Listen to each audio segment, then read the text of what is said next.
Hello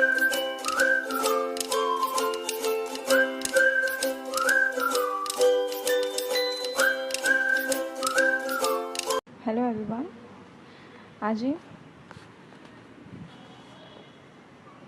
Hindi chapter 1 part 1 बहादुर। इस video में एक छोटे से बच्चे के बारे में बात की जा रही है जो अपने घर से भाग जाता है। क्यों भागता है, कैसे, क्या होता है उसके साथ, ये सब हम इस वीडियो में कहानी के थ्रू समझेंगे।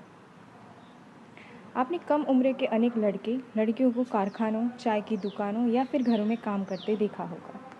आपकी इच्छा होती होगी कि उनके विषय में कुछ जानें, जैसे कि वे कहाँ से आए हैं, क्यों आए हैं, कैसे रहते हैं, उनके साथ कैसा व्यवहार होता है, विभिन्न परिस्थितियों का सामना वे कैसे करते हैं।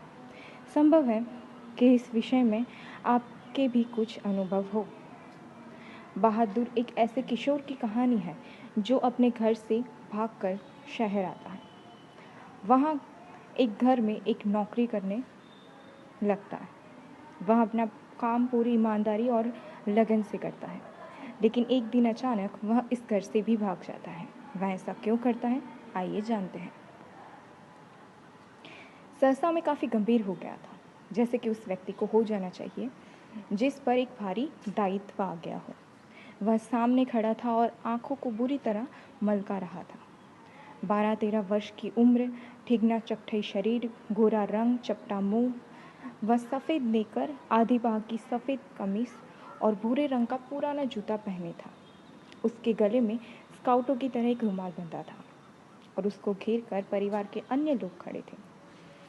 निर्मला चमकती दृष्टि से कभी लड़के को देखती और कभी मुझको और अपने भाई को। निश्चय ही वह पंच बराबर हो गई थी। ये उस टाइप की सिचुएशन है जब बहादुर घर के लोगों के सामने खड़ा था। उसको लेकर मेरे साले साहब आए थे। नौकर रखना कई कारणों से बहुत ज़रूरी हो गया था। मेरे सभी भाई और रिश्तेदार अच्छे ओहदों पर थे और उनके सभी के घर नौकर थे। मैं जब बहन की शादी में घर गया तो वहाँ नौकरों का सुख देखा। मेरी दोनों भाभियाँ रानी की तरह बैठकर चारपाइयाँ तोड़ती थी, जबकि निर्मला को सवेरे से लेकर रात तक खटना पड़ता था। मैं ईर्ष्या से जल गया। उसके बाद नौकरी पर वापस आया तो निर्मला दोनों जून नौकर चाकर की माला जपने लगी। मीन्स रात दिन जब भी मैं घर जाता तो वो नौकर रखने की माला जपती। उसकी तरह अभागिन और दुखिया स्त्री और भी कोई होगी इस दुनिया में? वे लोग दूसरे होते हैं जिनके भाग्य में नौकर का सुख होता है। पहले साले साहब से उसका किस्सा सुनना पड़ा। वह एक नेपाली था। बहादुर कौन सा है? नेपाली लड़का है, जिसका गांव नेपाल और बिहार की सीमा पर था। उसका बाप युद्ध में मारा गया था और उसकी माँ अब सारे परिवार का भरण पोषण करती थी। माँ उसकी बड़ी गुस्सैल थी और उसको बहुत मारती थी। माँ चाहती थी कि लड़का घर में काम धाम में हाथ बटाए, जबकि वह पहाड़ या जंगलों में निकल जाता और पेड़ों पर चढ़कर चिड़ियों के घोंसले में हाथ डालकर उनके बच्चे पकड़ता या फल तोड़कर खाता। स्वाभाविक चीज़ है। उसका बाप अगर युद्ध में मारा गया है तो उसकी माँ को उसके बेटे से थोड़ी सी आस होगी कि वो काम धाम में कुछ हाथ बटाए। लेकिन बहादुर अभी बहुत ही छोटा बच्चा है, उसे इन सब चीज़ों का ज्ञान नहीं है, तो वो उसका ध्यान पूरा मस्ती में रहता है, खेल कूद की ओर रहता है। कभी कभी वह पशुओं को चराने के लिए ले जाता था। उसने एक बार उस भैंस को बहुत मारा जिसको उसकी माँ बहुत प्यार करती थी और इसीलिए वह बहुत चिढ़ता था। एक भैंस थी जो उसकी माँ को बड़ी प्रिय थी। एक दिन उसने उसे बहुत ही पीटा। क्यों? किस वजह से? क्योंकि उसकी माँ उससे ज़्यादा उस भैंस को चाहती है, ऐसा उसको लगा। तो उस बात से उसने चिढ़कर उसको पीट दिया। मार खाकर भैंस भागी भागी उसके माँ के पास चली गई, जो कुछ दूरी पर एक खेत में काम कर रही थी। माँ का माथा ठनका। बेचारा बेजान जानवर चरना छोड़कर यहाँ क्यों आएगा? ज़रूर उसने उसको काफ़ी मारा है। वह गुस्से से पागल हो गई। जब लड़का आया तो माँ ने भैंस की मार का काल्पनिक अनुमान करके एक डंडे से उसकी दुगनी पिटाई की और उसे वहीं कहराता हुआ छोड़कर घर लौट आई। जब भैंस उसकी माँ के पास जाती है तो उसकी माँ ने सोचा कि बेचारे ये बेजान जानवर चरना छोड़कर मेरे पास क्यों आ गया, और उसने जब बहादुर आया तो उसकी भैंस की पिटाई का काल्पनिक अनुमान लगाकर उसकी दो गुना पिटाई की और वहीं पे उसको कहराता हुआ छोड़कर घर चली आई।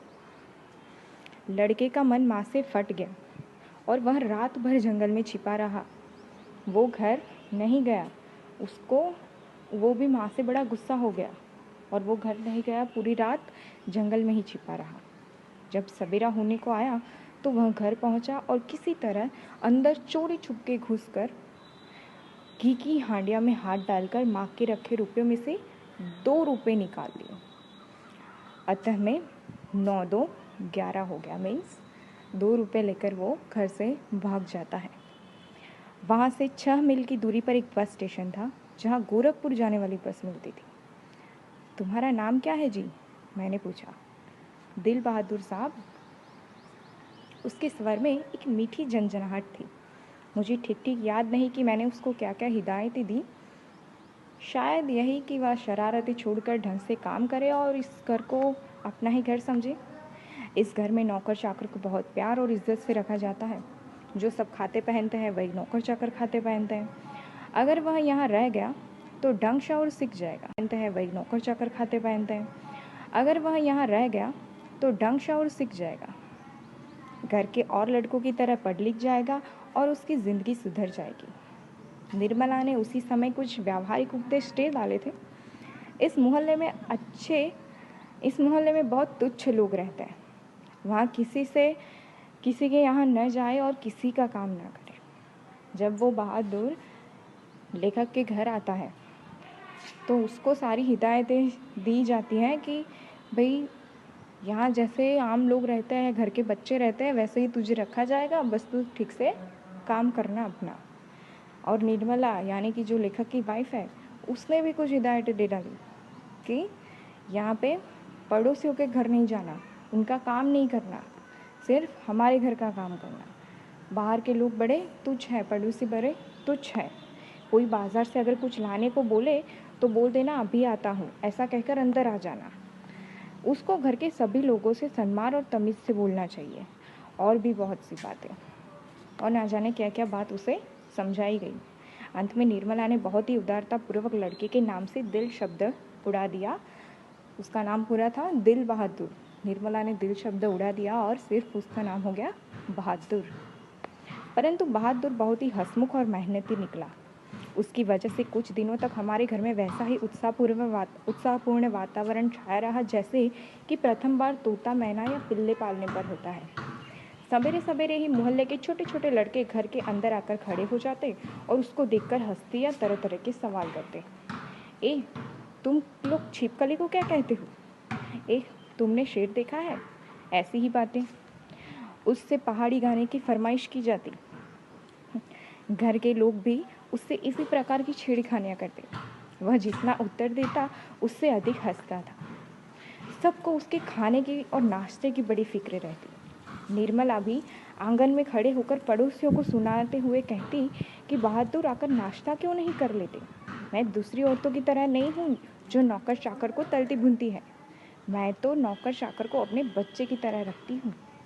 उन्होंने तो साफ साफ कह दिया कि 100-150 की महीनावारी भले ही उस पर खर्च हो जाए, लेकिन उसको ज़रा भी तकलीफ़ नहीं होनी चाहिए। एक नेकर कमीज तो उसी रोज़ लाए थे और भी कपड़े बन रहे हैं। धीरे धीरे वह घर के सारे काम करने लगा। सवेरे ही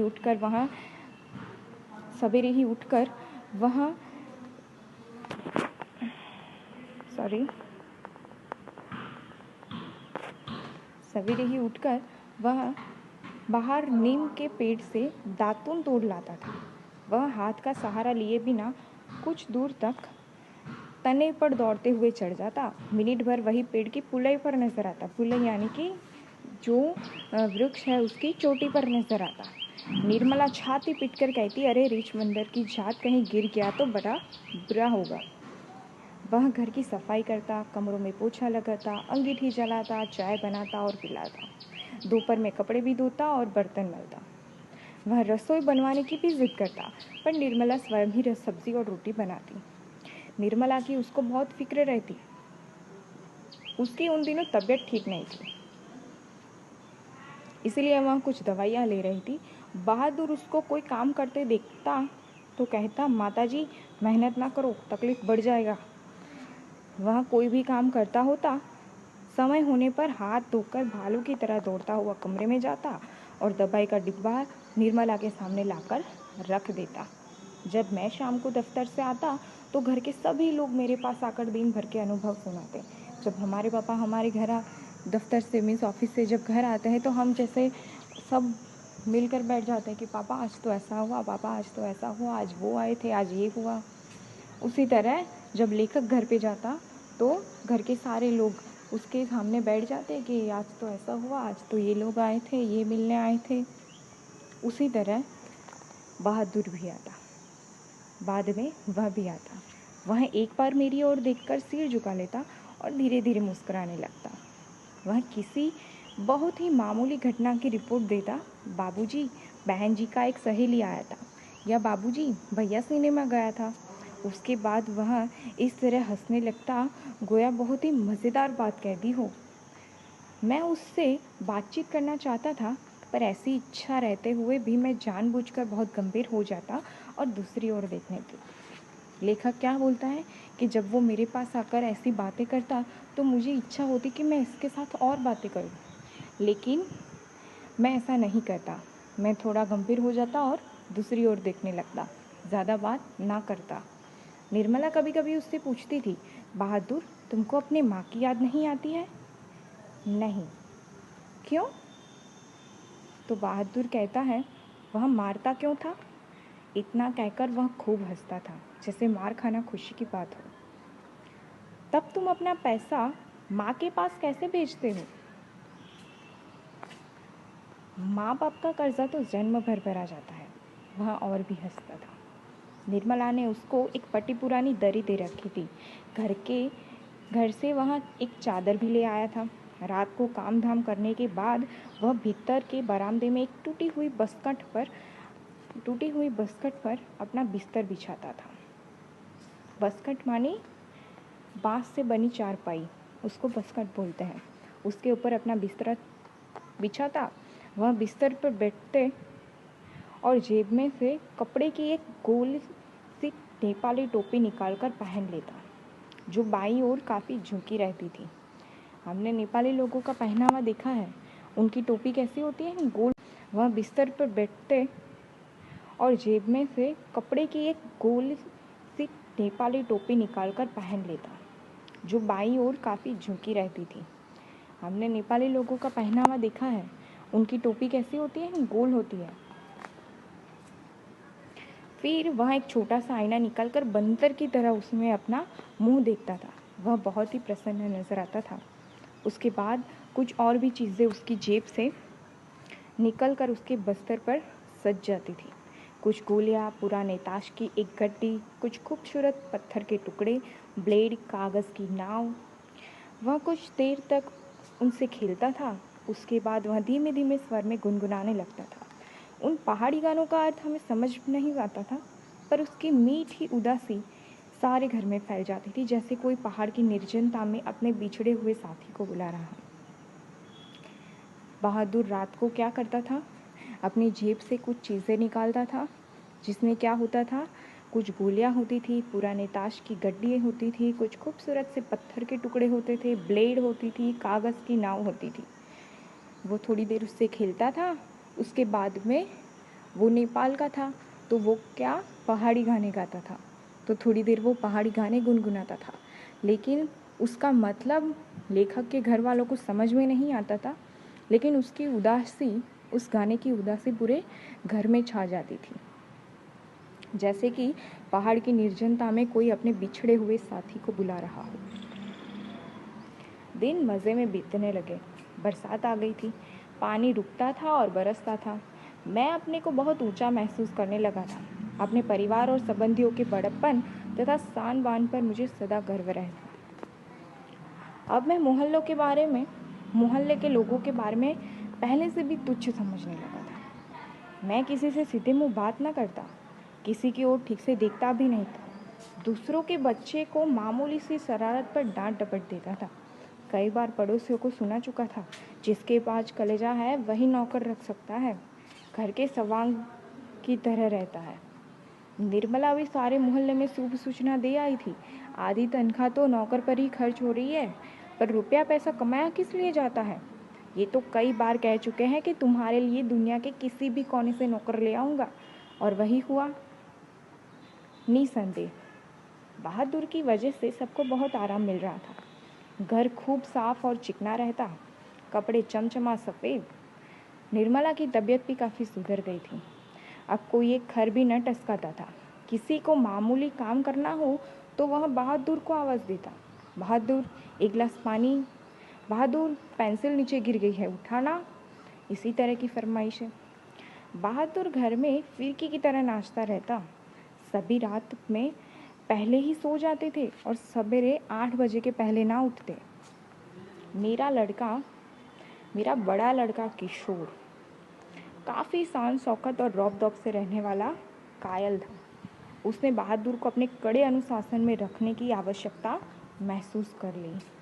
उसके लेखक के बड़े लड़के का नाम है किशोर।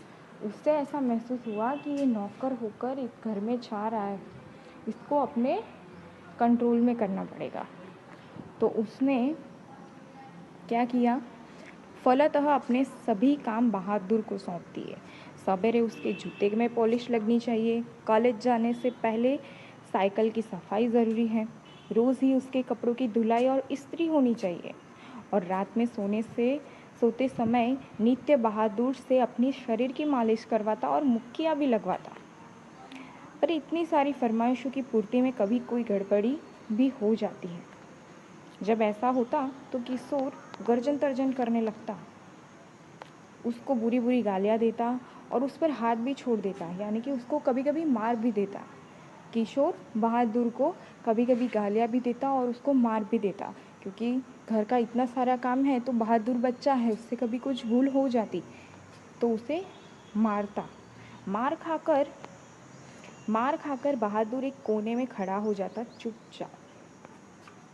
देख पे किशोर चेतावनी देता, मेरा काम सबसे पहले होना चाहिए, अगर एक काम भी छूटा तो मारते मारते हुलिया टाइट कर दूंगा।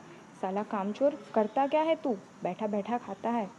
रोज़ ही कोई ना कोई ऐसी बात होने लगी जिसकी रिपोर्ट पत्नी मुझे देती थी।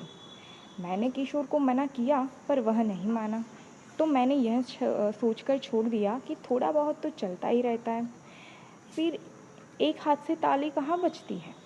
बहादुर भी बदमाशी करता होगा।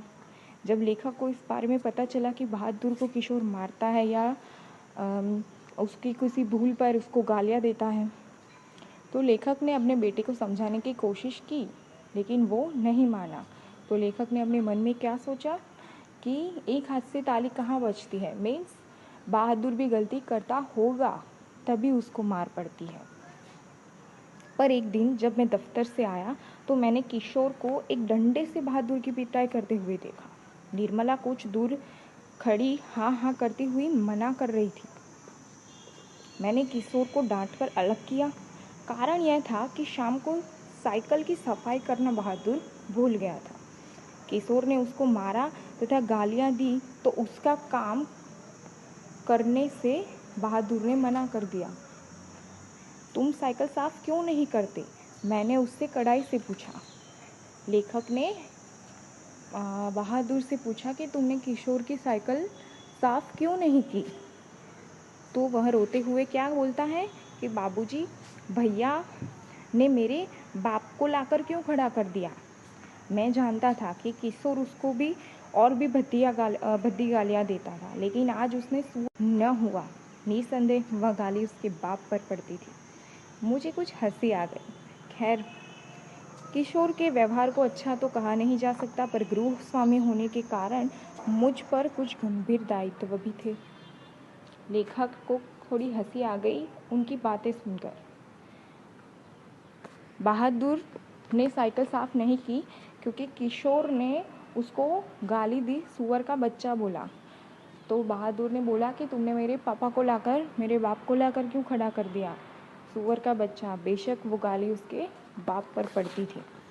अभी लेखक क्या करता है, मैंने उसे समझाया, बहादुर ये आदत ठीक नहीं, तुम ठीक से काम करोगे तो तुमको कोई कुछ भी नहीं कहेगा। मेहनत बहुत अच्छी चीज़ है, जो उससे बचने की कोशिश करता है वह कुछ भी नहीं कर सकता। रूठना फूलना मुझे सख्त नापसंद है। तुम तो घर के लड़के की तरह हो, घर के लड़के मार नहीं खाते। हम तुमको जिस सुख आराम से रखते हैं वह कोई रखेगा क्या? जाकर दूसरे घर में देखो तो पता लगे। नौकर चाकर भर पेट भोजन के लिए तरसते हैं। चलो, सब खत्म हुआ, अब काम धाम करो। वह चुपचाप सुनता रहा, फिर हाथ मुंह धोकर काम करने लगा। जल्द ही वह प्रसन्न भी हो गया। रात में सोते समय वह अपनी टोपी पहनकर देर रात तक गाता रहा। लेकिन कुछ दिनों बाद एक और गड़बड़ी शुरू हो गई। निर्मला बहुत पतली पतली रोटियां सेकती थी, इसलिए वह रोटी बनाने का काम भी बहादुर से नहीं लेती थी। लेकिन मोहल्ले की किसी औरत ने उससे यह सिखा दिया कि परिवार के लिए रोटी बनाने के बाद वह बहादुर से कहे कि वो अपनी रोटियां खुद बना ले, नहीं तो नौकर चाकर की आदत खराब हो जाती है। महीन खाने से उसकी आदत बिगड़ जाएगी। यह बात निर्मला को जच गई थी और उसने रात में ऐसा ही प्रयोग किया। वह अपनी रोटियां बनाकर चौके में से उठ गई। बहादुर का मुंह उतर गया। वह चूल्हे के पास सिर झुकाकर चुपचाप खड़ा रहा। निर्मला ने क्या कहा, पड़ोसी की बात सुनकर उसने सबके लिए रोटियां बनाई, लेकिन बहादुर के लिए रोटी नहीं सेकी। उसने घर की रोटियां बनाई और चौके में से यानी चूल्हे पर से उठ गई। तो बहादुर का मुंह उतर गया कि मेरे लिए रोटियां क्यों नहीं बनाई। तो वो चुपचाप खड़ा हो गया वहीं पे वहीं। निर्मला ने पूछा, क्या हो गया रे? वह कुछ नहीं बोला। चल चुपचाप अपनी बना रोटी तू सोचता है कि मैं तुझे पतली पतली नरम नरम रोटियां सेक कर खिलाऊंगी? तू कोई घर का लड़का है? नौकर चाकर तो अपना बनाकर खाते ही रहते हैं। तीता तो उनको इसलिए लग रहा है कि सारे घर के लिए रोटियां मैंने बनाई, उनको अलग करके इनके साथ भेद क्यों? वाह रे, इसके पेट में तो लंबी दाढ़ी है। समझ जा, रोटियां नहीं सेकेगा तो भूखा रहेगा। निर्मला क्या कहती है कि नौकर अपना काम खुद करते हैं, तो तू अभी से खुद के लिए रोटियां बना और खुद खा, वरना पूरी रात तुझे भूखा सोना पड़ेगा। मैं तेरे लिए रोटी नहीं बनाने वाली। पर बहादुर उसी तरह खड़ा रहा। तो निर्मला को और भी गुस्सा आया। उसका गुस्से से बुरा हाल हो गया। उसने लपक कर उसके माथे पर 2-3 थप्पड़ जड़ दिए। सुअर कहीं के, इसीलिए किशोर तुझे मारता है, इसी वजह से तेरी माँ भी तुझे मारती होगी। चल बना रोटी।